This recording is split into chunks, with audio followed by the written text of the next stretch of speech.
Bwana Yesu asifiwe. Okay, karibu kwenye challenge, lakini pia mahali tunaweza tukapata hekima ya kutusaidia kwenye challenge na mahali tunaweza tukapata hekima ya kutusaidia. Kabla ya challenge au namna tunaweza tukapata hekima, Biblia inasema katika Mithali sura ya 1, tuanze na mstari wa 1 afu tusome mpaka chini kidogo. Misali za Suleiman mwana wa Daudi mfalme wa Israeli: kujua hekima na adabu, kutambua maneno ya ufahamu, kufundishwa matendo ya busara, katika haki na hukumu na adili, kuwapa wajinga werevu na kijana maarifa na hadhari. Mwenye hekima asikie na kuongezewa elimu, na mwenye ufahamu ayafikie mashauri yenye njia.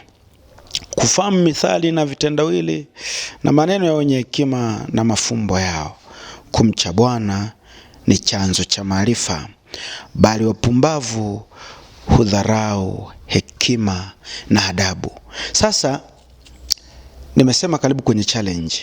Ukisoma vizuri kwenye Biblia hapa utagundua kwamba mithali za Suleiman, lakini pia mafumbo pamoja na tungo alizokuwa nazo zilikuwa zinatumika kuwapa watu hekima au kuwapa watu maarifa yawasaidie wakati watakapoyahitaji.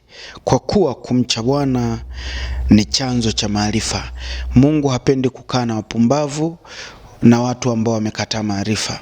Na kwenye kitabu cha Hosea maandiko yako wazi kabisa kwamba kwa kuwa mmekataa maarifa, na mimi nimewakataa ninyi na watoto wenu. Sasa challenge yetu ya leo,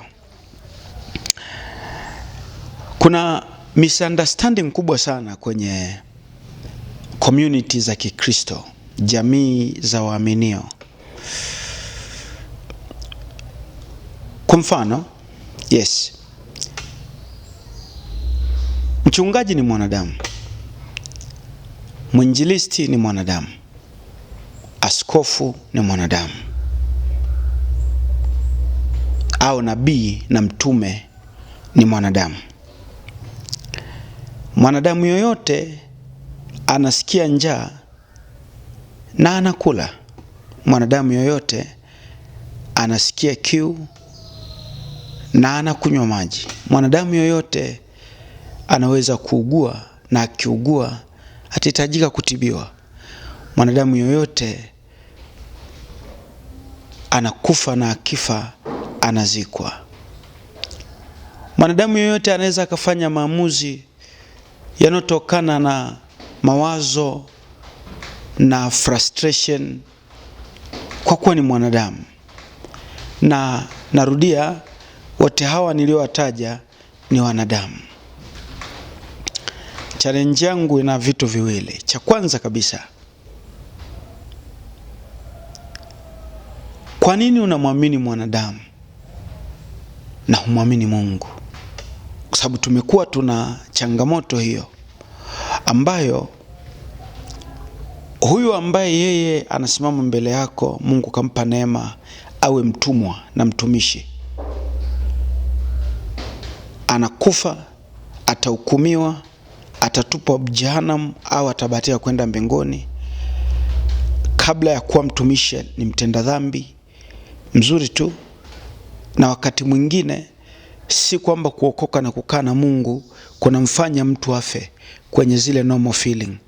Ndio maana ameoa, ndio maana anaolewa, ndio maana ana watoto, ndio maana anakula, ndio maana analala. Kwa nini tunawaamini wanadamu kuliko kumwamini Yesu? Kwa nini? Kwa sababu kwenye maarifa na hekima utagundua kwamba imani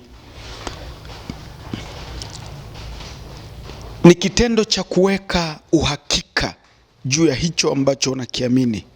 Imani ni kitendo cha kuweka uhakika juu ya hicho unachokiamini. 1, hakitakufa. 2, hakiwezi kuugua. 3, hakina tamaa ambayo inaweza kufanya kifanye mistakes. Na mengine mengi yanaunganika hapo. Ndio maana Biblia inasema Mnamwamini Mungu, niaminini na mimi. Ni Mungu na Bwana Yesu tu wa kuamini. Narudia, ni Mungu na Bwana Yesu tu wa kuamini. Watumishi wa Mungu ni watumwa wa Mungu, wamevikwa vazi la kumfanania Mungu, lakini bado ni watu. Wanaishi maisha unayoishi, wanalala unavyolala, wanakula unavyokula, wanaumia unavyoumia, wanajaribiwa unavyojaribiwa, na wao hawana neema ya kiwango cha Yesu. They can mistake at any time. Challenge ya pili. Kumekuwa kuna tatizo kubwa kwa sababu ya kuamini watumishi badala kumwamini Yesu. Ukifika mahali ukagundua mtumishi ametenda dhambi na ukamuona, unaamua kumwacha Mungu. Huu nao ni upumbavu, mimi navyoona. Tena ni ugonjwa. Tena ni hatari kubwa. Na ni kukosa akili kwa kiwango cha mwisho, kwa sababu akili ya kawaida haihitaji hata kwenda chuo kikuu. Inajua kabisa mchungaji anaugua, mchungaji anasikia njaa, mchungaji ana kiu, mchungaji anakula, mchungaji anawaza, mchungaji anahisia.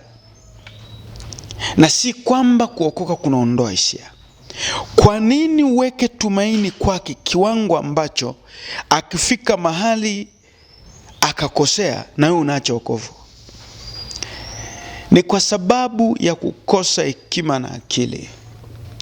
Mimi nakushauri, muamini Mungu, muamini na Bwana Yesu, muamini na Roho wake. Narudia, muamini Mungu, muamini Bwana Yesu, muamini na Roho wake. All human being, we are the same.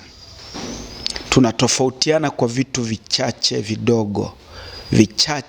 vidogo. Lakini unavyohisi njaa wewe, mchungaji anahisi njaa. Wakati wewe unahisi njaa, yale mawazo unayowaza ambao wakati mwingine anaweza kukukosesha, mchungaji na yeye anaweza kukosea.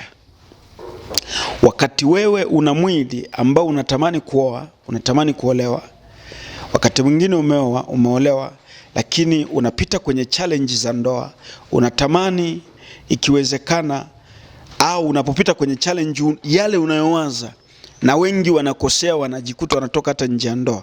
Mchungaji na yeye ni mwanadamu kama wewe. Atakapopita kwenye challenge, anaweza akawaza kama unavyowaza, anaweza akafanya maamuzi kama wewe unavyofanyaga maamuzi. Anapofika mahali dhoruba na mawimbi yanampiga, kama wewe ambavyo dhoruba na mawimbi yanakupiga, unafika mahali unawaza au unatafuta njia na mlango wa kutokea. Na katika kutafuta njia na mlango wa kutokea, unaenda kukosea. Unaongea uongo, wakati mwingine unatapeli, wakati mwingine unazulumu, wakati mwingine whatever. Mchungaji na yeye au askofu au naye ni mtumishi wa Mungu, ni sawa kabisa, hapaswi kukosea, lakini hutakiwi kuamini kwamba hakosei. Hutakiwi kuamini kwamba ni mtu ambaye si wa kukosea. Huu ni upumbavu na mzigo mzito kwa wanadamu. Yuko kwenye kundi ambalo mbingu itatamani awe mfano, ni kweli, lakini hayuko kwenye exemption. Hayuko kwenye kutengwa kwamba yeye ni mtu ambaye hata kuja kukosea. Hapana. Ule ni wajibu alionao ambao anaweza akafeli. Narudia, muamini Mungu, muamini Yesu Kristo, muamini na Roho Mtakatifu. Watumishi wa Mungu, they are a mere men. Ni watu wa kawaida kama wewe, ni watu wa kawaida kama mimi. Waheshimu, wapende, waombee, wavumilie. Lakini Usikose hekima ukasahau kwamba hawajatengwa, kwamba hawatakuja kukosea. Bado wako duniani, na Paulo anasema sijafika bado, akimaanisha watumishi hatujafika bado, ila tunakaza mwendo. Kuanguka kupo, kufeli kupo, kukata tamaa kupo, kumwacha Mungu kupo, kuacha wokovu kupo, kumkataa hata kufika mahali kusema there is no God kupo. Kama wewe ambavyo unakata tamaa, wanakata tamaa kwa kuwa nao ni wanadamu. Kama vile wewe unavyotamani wakati mwingine ukatende tendo fulani ambalo linatokana na tamaa za mwili, na wao wana mwili na wana tamaa za mwili, they can mistake. Kama jinsi ambavyo wewe unahisia, unaweza ukakasirika, unaweza ukatamani furaha, unaweza ukatamani mema, unaweza ukatamani kuenjoy, wana mwili, wana hisia, wana tamaa. They can mistake at any time. Narudia, muamini Mungu Baba, muamini Yesu Kristo, muamini na Roho wake. Watumishi wa Mungu wapende, waombee, wastahi, wavumilie. Don't believe on them. Si maandiko, na ni upumbavu mkubwa utakao kupeleka jehanamu, kwa kuwa hakuna mahali imeagizwa tuwaamini watumishi wa Mungu, ila imeagizwa tuwaheshimu na kuwastahi. God bless you.